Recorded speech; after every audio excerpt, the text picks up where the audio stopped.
Who are the biggest X Factor players for the Stars and the Wild in round one? We discuss in today's crossover preview edition of Locked on Wild. You're Locked on Wild, your daily podcast on the Minnesota Wild.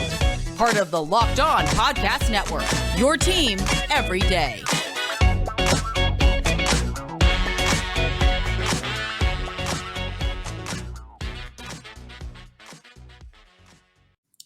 Welcome in, everybody, to this Western Conference playoff crossover preview. The Stanley Cup playoffs are finally here, and the Stars and the Wild have both been curious for quite some time who they'd be playing, and now the answers have finally come to each team, and the Stars will be the 2 seed from the Central Division playing against the 3 seed from the Central Division, Minnesota Wild. My name is Dane Lewis, host of the Locked on Stars podcast, joined by Seth Topal, host of Locked on Minnesota Wild. And Seth, it's been a crazy regular season, a lot of ups and downs for each team in the division. But here we are where the Stars and the Wild, I think 2 teams that a lot of people expected to be kind of in this, near the top of the division category. But obviously Colorado probably winning it. They didn't run away with the division like everyone thought. But how are you feeling just initially with this playoff series coming up? Because I know these teams do have a little bit of history. They played, was that 2016, 2017 they last played in the playoffs in the first round? Yes. I believe that was correct. And you look at it from a Wild perspective, I don't know that many Wild fans, I think a lot of Wild fans expected that this may be a playoff team, but more like a wild card 1 or a wild card 2. Just with losing Kevin Fiala, with the offensive struggles throughout the year. But there have been no shortage of bright spots for this team. Philip Gustafsson, maybe the biggest.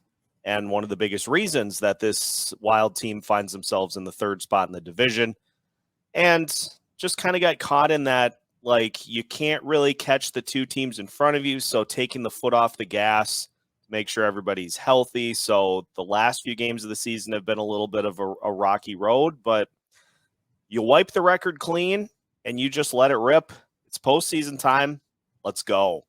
That's right. It's a whole new season now for all 16 teams remaining. And to get us started off today, we're going to kind of start broad, and then we'll kind of narrow things down as the show goes along on this crossover preview. But we're just going to start big. From your perspective and the way you see the Minnesota Wild, what is the biggest storyline for this Minnesota team coming into this series? And then I'll give a little bit of insight on the Star side as well here in just a sec. So I would say the biggest story, there's this huge, like, looming dark cloud that just encapsulates Minnesota sports in general that I'll talk about in a second. But I think the biggest question mark coming into this series is what led the Wilds down last year, is who is going to step up to help Kirill Kaprizov. Kaprizov just took over that series against the St. Louis Blues, but he was really the only one that did. And it was similar to 2 years ago against the Vegas Golden Knights. You just have a bunch of guys that don't contribute offensively like they did in the regular season. And so if teams step up to try to stop Kirill, who's going to be the one to take the lead? Will it be Matt Boldy? Will it be somebody else? I think that's the single biggest question for this team. And then, of course, you have the overall Minnesota playoff experience, which has not been a lot of fun for any of the Minnesota teams for almost 2 decades. I mean, the Twins, the last team to win a major championship of the core 4 in Minnesota, and that was 1991. You have a lot of postseason failures. And so can this Wild team be the one that finally punches those demons in the mouth? Or are they just going to be the latest added to the end of the list of teams that have gotten to this point and have just not been able to overcome it? Yeah, definitely. And I think Dallas fans can relate a little bit, not having won a championship, the Mavericks in 2011, and the Cowboys are a whole different conversation. But, I mean, the Stars made it to the Cup final in 2020, but obviously fell just short to the Tampa Bay Lightning. And I think the storyline is, for the Stars at least, the biggest one is similar in some way. But you look at historically when the Stars kind of, make these playoff runs or they make it into the postseason, they kind of come in as this fringe on the bubble team, like last year, wild card team against the Calgary Flames, or they come in stumbling a little bit, but now they've won 6 in a row and they had a shot to win the division, but ultimately, came up a point short of that. And they have this first-year head coach of Peter DeBoer, who historically does very well in his first season with his new teams. He takes the Devils and the Sharks to the Stanley Cup Finals in year 1 of his tenure with those teams, and takes the Vegas Golden Knights to the conference finals in his first season with that team.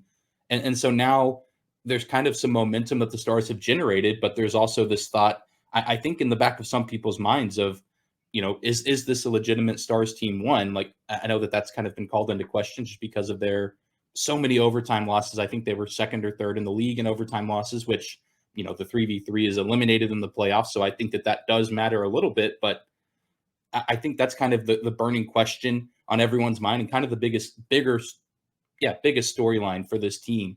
Is this a legitimate cup contending team with a coach who's been there before, but just hasn't, gotten over the hump?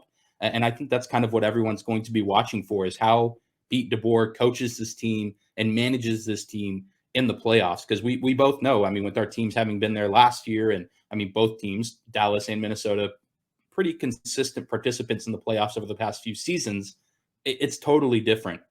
The way that the way that you delegate minutes, and the way that you utilize your special teams and things like that. You just have to approach it way differently. And Pete DeBoer, I think, has done a very good job in year 1 here in Dallas, replacing Rick Bowness. But now the question is, can he finally kind of get the monkey off his back, take another team on a deep run, but, can they get to that finish line? Because I think the West is just so wide open. It's hard to point at one individual team and say this team in the Western Conference is the favorite. I think you could make a case for just about every team on the Western side of the bracket, and you could probably sell a lot of people on why that team could win it all. Maybe, barring some of the wild card teams, but even Winnipeg and Seattle, I think that they have, a convincing case in some areas of why they can make a deep run. Well, and you look at all of these teams, and most of them, I would say the Kraken may be the exception here. Most of them have a goalie who at some point during this season has gone on a run to where you are legitimately like winning games single-handedly with your goalie. Yep. Look at what Jake Oettinger did last year in the playoffs against the Flames. He basically single-handedly won that series, and nearly won that series. And then, you've got Gustafsson for the Wild, who has been just a sensational goalie all season. The one interesting part, Dane, for this series, I think, is you look at, you keyed in on the overtime losses for the Stars. Minnesota Wild have had a ton of success in overtime and the shootouts, which are not going to be elements that will be at their disposal for the postseason. So how do the Wild handle that will be a huge key to how this series plays out, because sometimes you're looking for that tying goal late, just kind of hang on and try to get through to overtime, to the shootout. Well, now you can't necessarily just have that in your back pocket. Yeah, for sure. And I think there were stretches of the season where the Stars found themselves in a lot of those situations where they're looking for that late goal, but they're tied and they think, well, we'll at least get a point out of this game. And I think that somehow has gotten them to where they are, because they did pocket a lot of points with those overtime losses. But now you can't do that. An overtime loss in the playoffs is a regular loss, and that, is one game closer to elimination. So it's a totally different animal, totally different beast. But it's going to be interesting to see how both of these teams approach that with the differing success in overtime, now that that's kind of pushed to the side. Really excited to see where they can move their games going forward. But we're going to continue to talk about this first round matchup, the Stars and the Minnesota Wild, kicking things off on Monday night in Dallas. But first, we're going to take a minute and say thank you to one of the sponsors of today's episode, and that is Athletic Greens and their product, AG1. With one delicious scoop of AG1, you're absorbing 75 high-quality vitamins, minerals, whole foods, source superfoods, probiotics, and adaptogens to help start your day right. This special blend of ingredients supports your gut health, nervous system, immune system, energy, recovery, focus, and aging. Tons of people take some kind of multivitamin, and it's important to take one. with ingredients that your body will actually absorb. AG1 is a small micro habit with big benefits. It's one thing you can do every single day to take great care of yourself. And right now it's time to reclaim your health and arm your immune system with convenient daily nutrition. It's just one scoop and a cup of water every day, and that's it. There's no need for a million different pills and supplements to look out for your health. And to make it easy, Athletic Greens is going to give you a free 1-year supply of immune-supporting vitamin D and 5 free travel packs with your first purchase. All you have to do is visit athleticgreens.com/NHL Network. Again, that's athleticgreens.com/NHL Network to take ownership over your health and pick up the ultimate daily nutritional insurance. All right, everybody, this is Dane Lewis, host of Locked On Stars, Seth Topal, Locked On Wild, getting you prepared for everything you need to know about this first-round series between the Dallas Stars and the Minnesota Wild. Things getting started on this Monday night in Dallas at the American Airlines Center. And Seth, we've talked about some of the big storylines for the entire team, but now we get to dive into a little bit of the specifics here. Who are some of the key players to watch on Minnesota's side of things? Obviously, you talked about Kirill Kaprizov, but it's not just him. There's been a lot of guys on this Minnesota team that have been doing some damage as of late. Yeah, we know Kirill Kaprizov is the heartbeat of this team. He's the offensive driver. He's the goal scorer, the highlight reel specialist for this team. But obviously, there are more than just him on this team. So some of the guys that are going to absolutely have to help him out, we're going to start with Matt Boldy.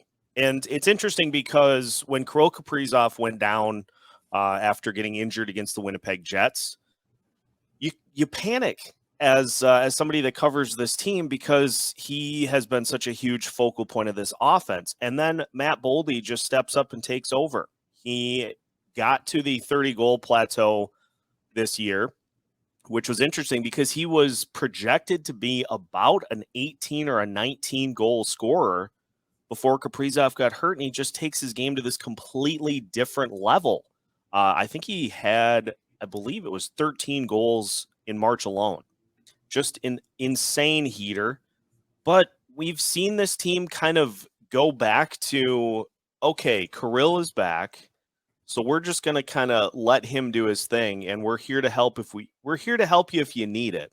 Well, it's postseason time. You're going to need it, especially as the road team in this series, not able to dictate the matchups and get that last change, at least not at XL until you're at XL Energy Center. So Matt Boldy's going to have to be one of those driving factors. That second line is going to be pivotal for this team to be able to try to keep up with what Dallas is bringing throughout the course of this series. So Boldy's a big one. Philip Gustafsson is a big one. Likely your game one starter. He is going to need to do what he's done at points throughout the season, which is just simply not allow goals. He needs to give this team a chance because on the other end, as I'm sure you'll talk about, Jake Oettinger, he's a pretty darn good goalie. So if Gustafsson can match his performance, give this team time to, they're going to have to manufacture some goals in this series. So if Gustafsson can give them an opportunity to do just that, that's going to help the Wild out in this series. Jonas Brodin is another. Somebody's going to have to try to slow Jason Robertson down. I would imagine Robertson will see a healthy dose of Jared Spurgeon and Jake Middleton, but Pete DeBoer is going to try to go away from that matchup as much as he can. So you're going to have Jonas Brodin step up and take some of that responsibility. He's capable. He's done it against the likes of Connor McDavid and otherwise. So he's capable of doing it. And then beyond that, I would say one of the other big keys, I'll throw him in here because it's trending towards him potentially starting in game one. Brock Faber, that third line D pairing for the Minnesota Wild has been a roller coaster this year. And we saw it happen against the Blues last year where the Blues picked apart John Merrill and Dmitry Kulikov throughout the series. So they're going to they can sense the blood in the water, the Stars can. So they're going to go at that matchup anytime they can. And if Brock Faber can do what he's done over his first two games of the NHL, which is he just looks calm out there. He just looks like a calming presence. If he can bring that in this series, I think that's going to go a long way too. Yeah, definitely. Will be worth keeping an eye on that for sure. And I'll go ahead and, start with one of the guys that you mentioned just a second ago. And Jake Oettinger obviously is going to be one of, if not the most important player for the Stars during this run, however long it lasts. You talk about what he did last year against the Calgary Flames. He did nearly win that series for the team in just what was a tightly contested series. Every game really just, coming down to the wire, and was a goalie battle between him and Jacob Markstrom. And he's been playing some of his best hockey all season here down the stretch. He, of course, shuts out the St. Louis Blues in the final game of the regular season. And he just plays with a ton of confidence, but also kind of has that swagger and that edge that you kind of look for in a goalie, where it's that competitive balance of, poise and calm under pressure, but also bringing a little bit of energy to the position. And so I think that he and Gustafsson, it has the making for, one of the more entertaining series in the first round in terms of a goalie matchup. But even just beyond him, there's so many other guys that I'm curious to see how they perform, just because last year I feel like we didn't get quite what we wanted. And that starts with Jason Robertson, who wasn't a huge factor in last year's series against Calgary, but then this year, I mean, has set a ton of new records here in Dallas. The only Stars player since the team moved here in the mid 90s to score 100 points in a season, 46 goals, 63 assists. I mean, it's unreal what he's done in the regular season. He's been the catalyst for the team offensively. And if it's not him doing the damage, I know that you mentioned Jared Spurgeon, probably going to be trying to match up with him as much as he can. I mean, if it's not Robertson that's burning you, he's finding a way to get the puck to his line mates, Rope Hintz, Joe Pavelski. Both of those guys are going to be worth watching as well. It's one of the best lines in the league and has been for the past couple of seasons. And all three of those guys are, kind of hitting their stride right now. Joe Pavelski in particular kind of had a cold stretch kind of after the All-Star break, but really ever since the month of March has found new life. And he similar to Pete DeBoer, is looking for that elusive Stanley Cup championship that he's gotten close to winning before, but obviously hasn't been able to get across the finish line. And then you can even look at the defensive side. Miro Heiskanen is also going to be a big piece of what the Stars are trying to accomplish here. Now that John Klingberg's gone, which I'm surprised we've made it, 17 minutes into this recording, and we haven't brought up John Klingberg once, but now he's a part of the Wild. But, ever since he's left Dallas, Miro Heiskanen has been tasked with being the guy from the blue line, quarterbacking power play one, and finding ways to facilitate and set up. Not a big goal scorer, but has, set a new career high for points in a season for a Stars defenseman this year. So still finding ways to be active offensively, while also, still being a daunting defenseman to have to match up against with his speed and the way that he uses his stick. So those are kind of the guys on the Stars end to be on the lookout for. But I mean, I feel like Robertson Kaprizov is again going to be what the national media wants to talk about again, and we talk about it all the time when we do these episodes like this. I mean, they just seem attached at the hip. And I mean, this is now the first time that we'll get to see them go head to head in the postseason. And I think that that's going to be really special, and it's going to be a ton of fun to watch. Yeah, and I think one of the things that is most interesting about this series is those team swap ties. You talk about Jake Oettinger being a Minnesota native, Ryan Suter, former Wild defenseman, John Klingberg is a now on the Wild. He was a former Star. Alex Goligoski, former Star. So there are a ton of guys that are either from Minnesota or played on the Stars, now on the Wild. And yeah, I think that is one of the coolest things about when these two teams play is that your top player on both teams, Kaprizov and Robertson, are always going to be linked because of that Calder Trophy run that Kaprizov ended up winning. But how fun was that to watch those two guys down the stretch going for the Calder Trophy? And ever since, they have been linked. And you're talking about two of the rising stars in this league. It's such a fun little detail that links them every time they go head to head. And every time they go head to head, it feels like you see something you've never seen before. Yeah. That no shortage of drama when these teams get together. It feels like the games are always competitive, and there's always a little bit of physicality thrown in there as well with Jared Spurgeon, Jamie Benn being the captains. That's just kind of how it can be sometimes. And I'm sure with John Klingberg on the opposing side for, the first time ever in the playoffs from Dallas, like it's going to be really fun to watch and see just how that factors into the game, because that's kind of a whole other layer to the postseason. Is there's, of course the physical side and the game planning side, but there's that mental side too of, there's going to be those scrums and who lets their emotions get the best of them, or who lets their emotions, take away from what they're doing in the game, and who's going to be able to keep their composure and, be able to shake that stuff off and keep playing. And that's, what can make or break a team in the playoffs. Yeah, and I think, and I'll elaborate on this a little bit more as we dive into some of the specific storylines. But you look at how both of these teams had their postseason runs last year ended. For the Stars, it was coming up on the wrong end of a fantastic series that was really back and forth between the two teams.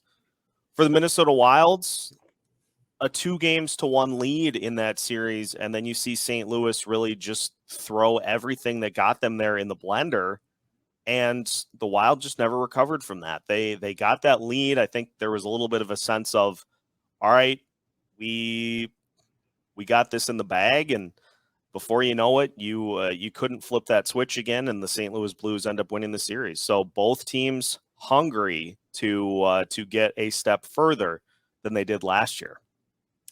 No doubt. And we'll wrap things up here in a little bit, talk about some final burning questions, X factors, and anything else that the people listening need to know about this series. But we're going to take one more quick break. All right, final segment of today's Western Conference playoffs crossover. Dane Lewis, Locked On Stars, Seth Topal, Locked On Minnesota Wild, getting you set for everything you need to know before this first round series gets going tonight.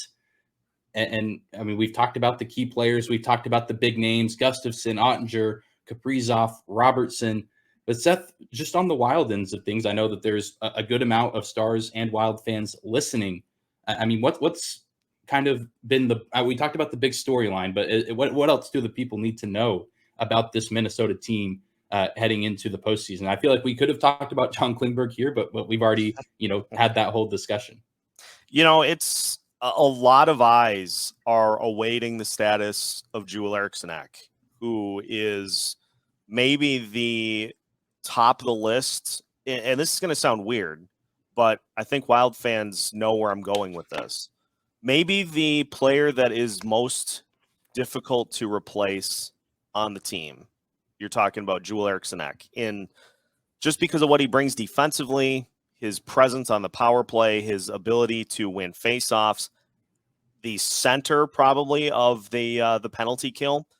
That's hard to fill all of that production. And so the hope is that he could at some point later in this series be ready to come back in. But I think that is something that a lot of fans are looking to see if he's able to. If we get an update early here in the week that he has begun skating, that obviously is going to give you some hope that he can come back.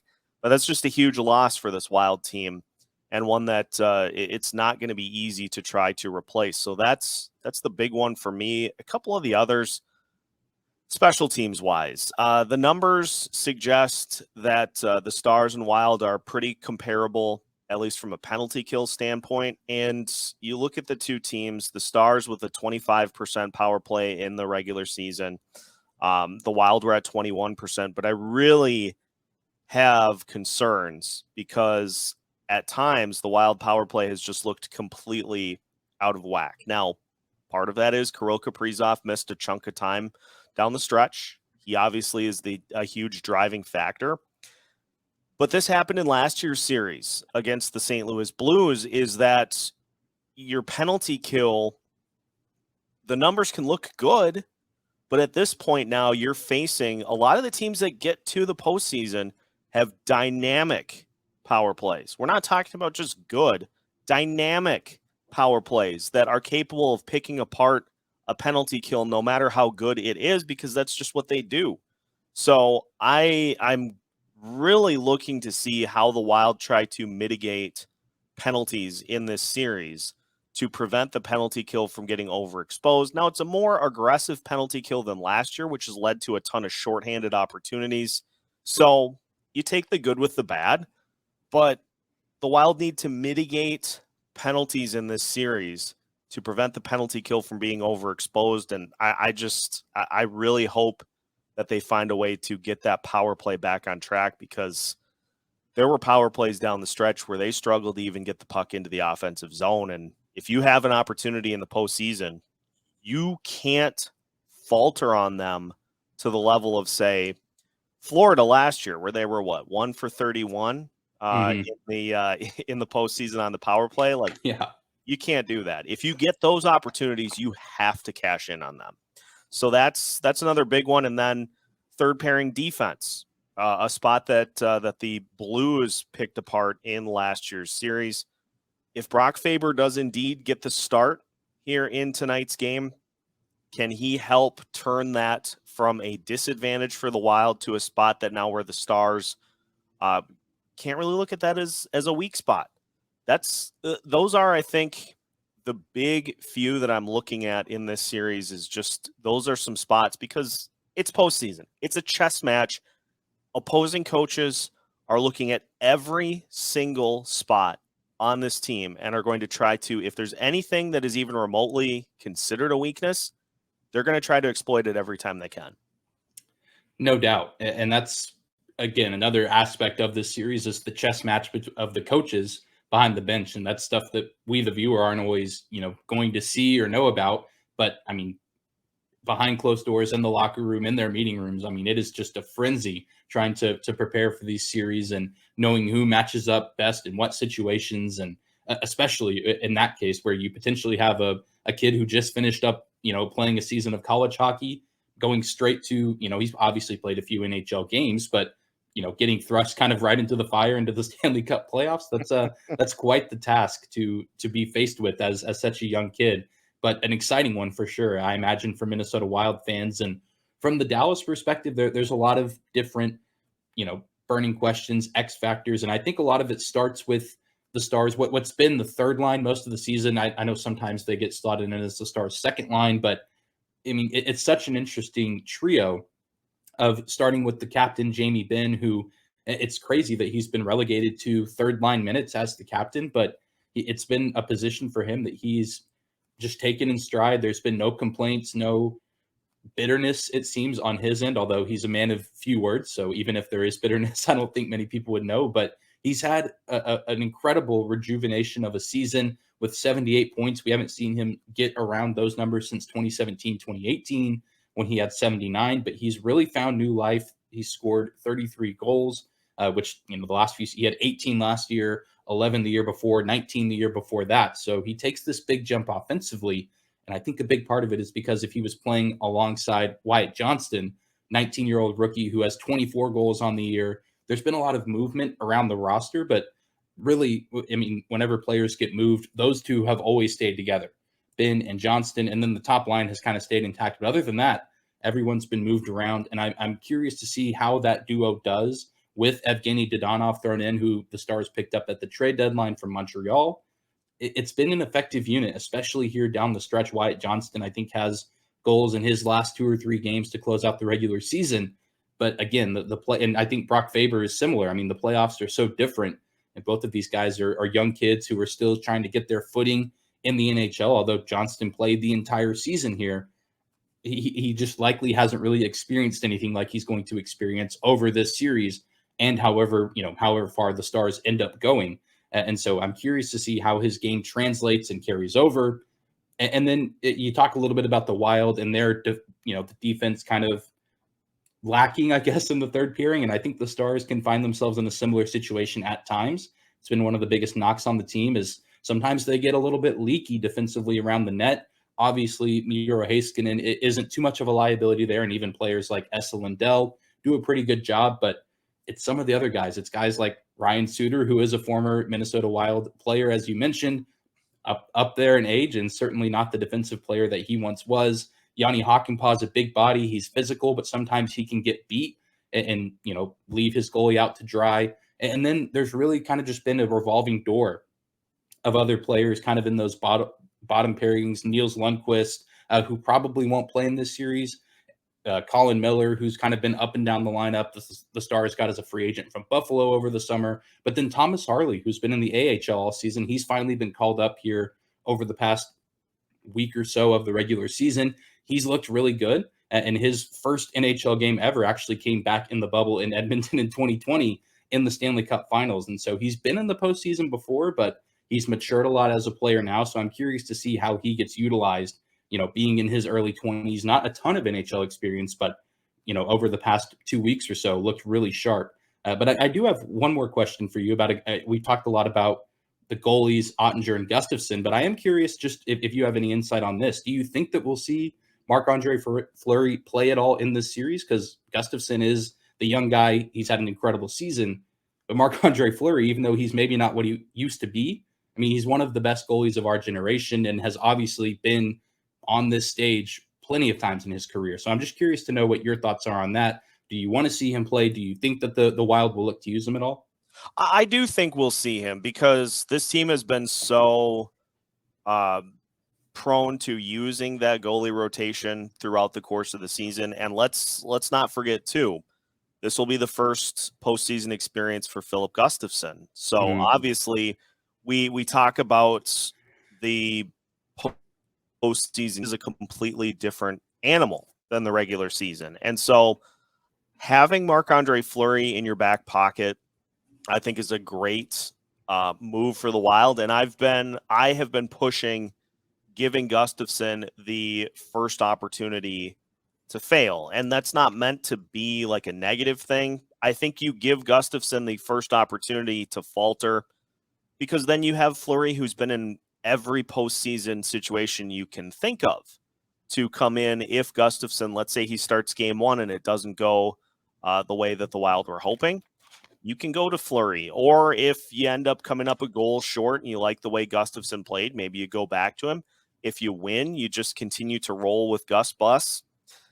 There are a lot of different situations, and I think it's interesting because that was one of the big things last year for the Wild, is that they hung on to what got them there too long. And so seeing Gustafsson as your likely game one starter, seeing Faber in the lineup is an encouraging sign for this coaching staff that they're willing to go with the guys that are younger but are better. And then if things don't work out for those guys, then you have those veterans that have played all season that can slide into those spots and try to help you out. So I think we will see Fleury in this series. It just depends on how Gus handles his first big postseason test. Definitely. It's a good situation, I feel like, for Minnesota to have a backup with so much prestige to his name. Like, if Jake Oettinger for some reason can't play or doesn't play and Scott Wedgwood comes in, like, I think that changes the series and it gives the Wild a pretty big advantage. Whereas, if, say the Stars win game one in the tight game, or even if, 2-3 goal game and they want to take Gustafsson out, I feel like it's not too big of a drop off to have Marc-Andre Fleury. Again, even with the older age, I should say, he knows what it takes to win. And it's not like you're just throwing out, a traditional backup. I mean, it's definitely not your average goalie number two, I would say. Yeah, 100%. And it feels like Fleury kind of thrives on that back against the wall mentality. He had some of his best starts this season in which it seemed like the Wild faced their biggest odds. So he obviously uses that as motivation, and I think he puts the team in a situation to kind of ride him in those particular moments. And so if that's something that the Wild need, full confidence that Marc-Andre Fleury can get them back into it if we get to that point. Definitely. But nonetheless, it's going to be a great series. I expect it to be, a pretty intense duel, a night in and night out between these two teams, competitive games, physical games, and to close out, just kind of to lay down some predictions. How do you see this series ending? Who do you think wins it? How many games do you think it takes? I'm going to go with the Wild in this one because I think they learned from what happened last year. And I think some of those instances in which they kind of took their eye off the ball, I think those situations don't present themselves in this series. Now, obviously, Dallas is an incredibly tough opponent to go against, So I'm picking this series to go 7. I think games 6 and 7 will both go to overtime.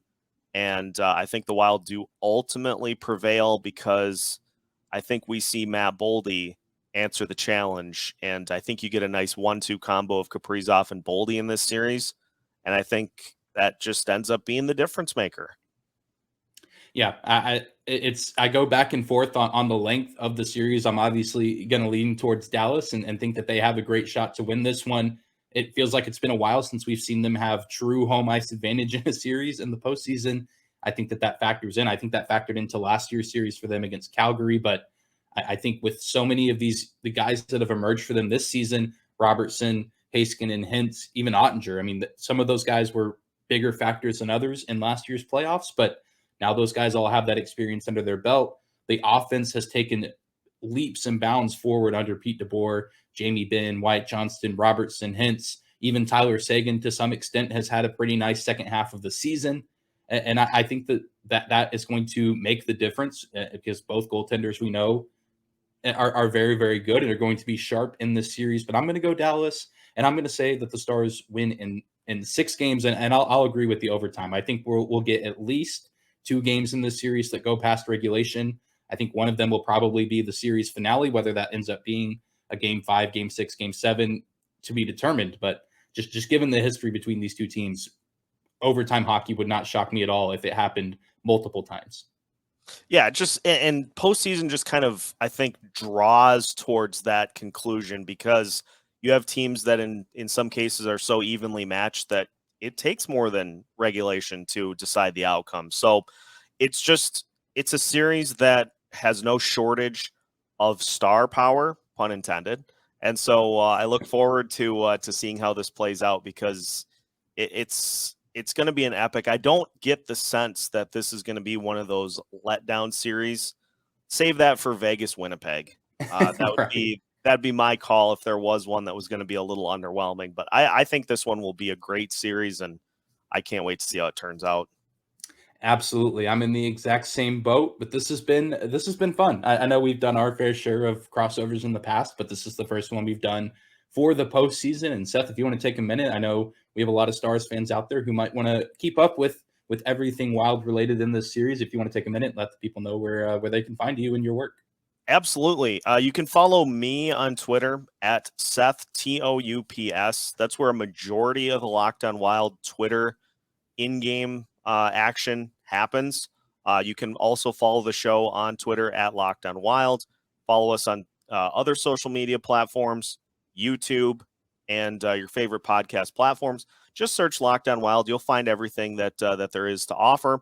And yeah, this is going to be a meat grinder. I am so ready for it to start.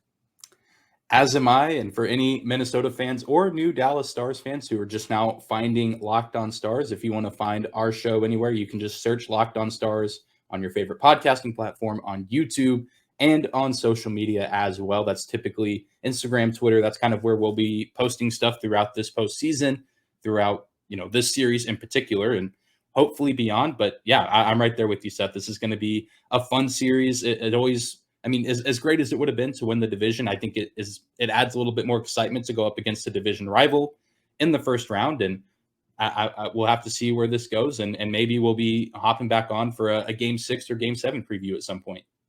Sounds good to me.